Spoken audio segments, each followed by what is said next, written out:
Hi, I'm Mel, and this is ASP Null, my Sims channel.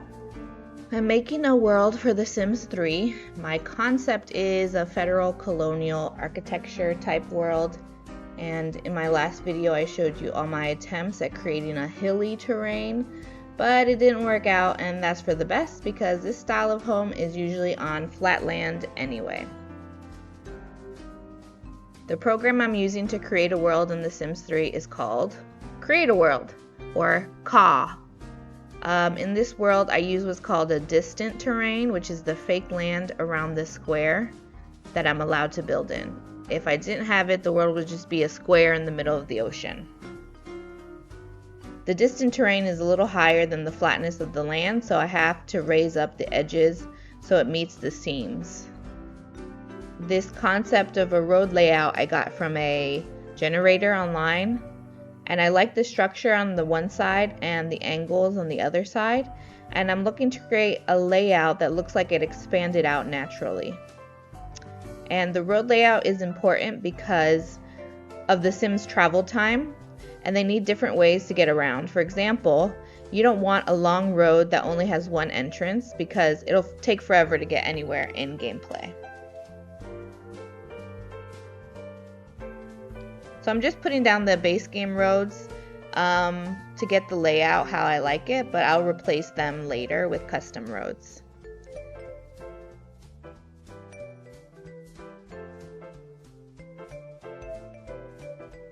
I added a level just so it wasn't flat land all the way through.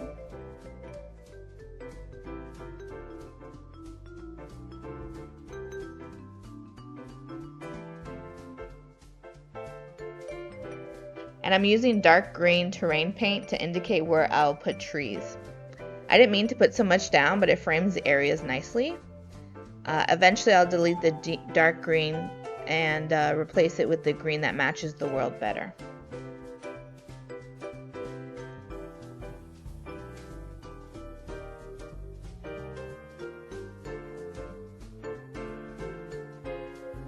You can see here that I put the grid on of the world so that I can place things straight and see how big the lots are.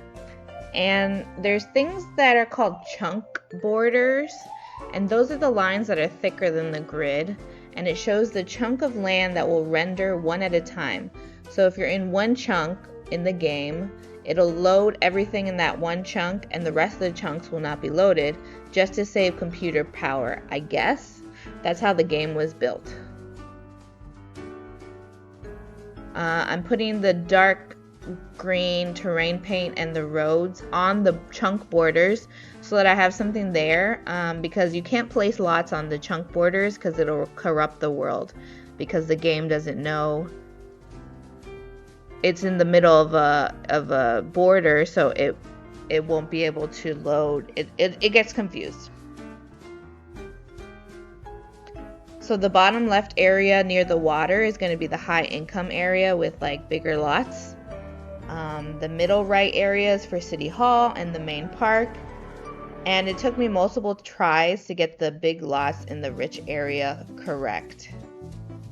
I knew I wanted at least two 64 by 64 lots. Those are the maximum size you can go, but I didn't know how to fit that in.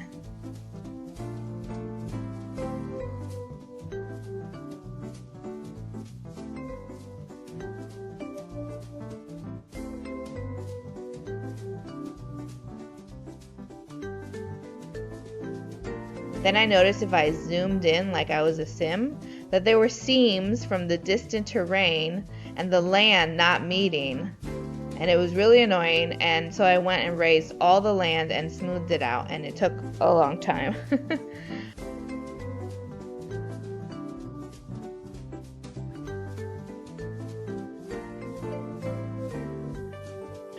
I made a little higher level for one of the 64 by 64 lots, just so it had like a little bit of view and elevation, so it was varied, so that not everything was flat.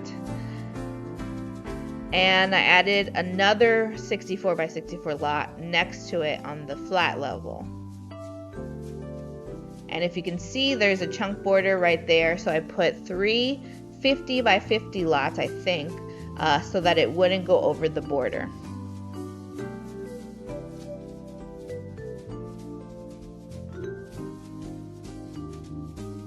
I'm adding the beach there and a lounge right here, just so I have something beachside that's like fun and cool.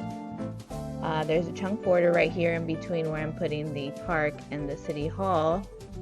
I put the city hall smaller like that just so that it could be towards the front of the lot instead of being a humongous lot and the Sims having to walk really far to get inside of the rabbit hole.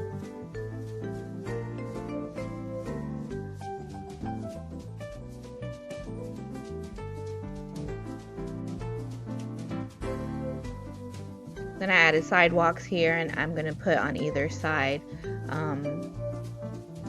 maybe not rabbit holes, but I was thinking to build, I'm gonna build on each side federal looking business buildings.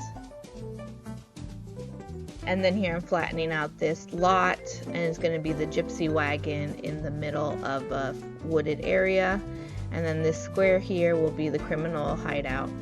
It's not near the roads, so I wanted kind of like a walking path going there, so it's hidden, and because it doesn't make sense to just have like a gypsy wagon all out in the open, or a criminal hideout all out in the open. So I had to smooth down again the edges. I flattened out this criminal lot so that it'll be, like I said, the rabbit holes need a flat lot to be on.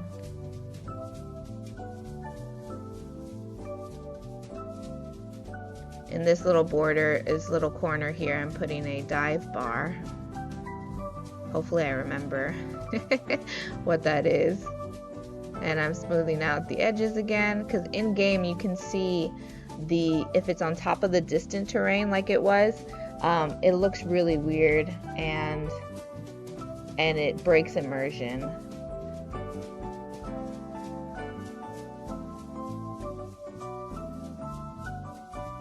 Just double checking that all the seams are not visible.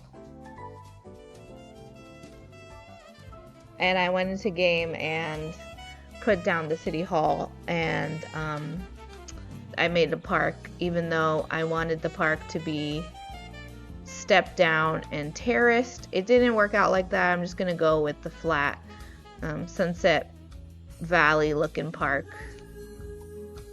And then this long skinny lot is it's gonna be a pier, and in front of it will be a bar or a lounge of some sort.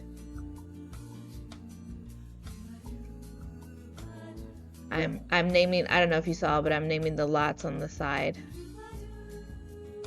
I'm messing with the roads because I want it to be a nice incline and not just cutting through. So I mess up on that other one, and I have to kind of like redo it. And then I just change it to where the chunk border boundaries are.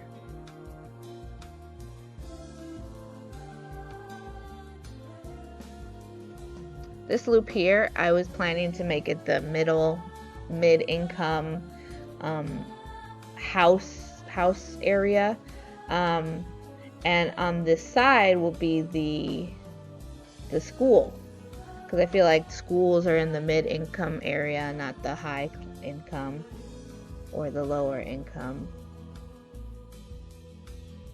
So I wanted to do a double kind of bus route, places for the bus for the school, but it just ended up looking like a double highway. Here I'm placing the school and the stadium, and eventually I get rid of that double road type thing right there. Yeah.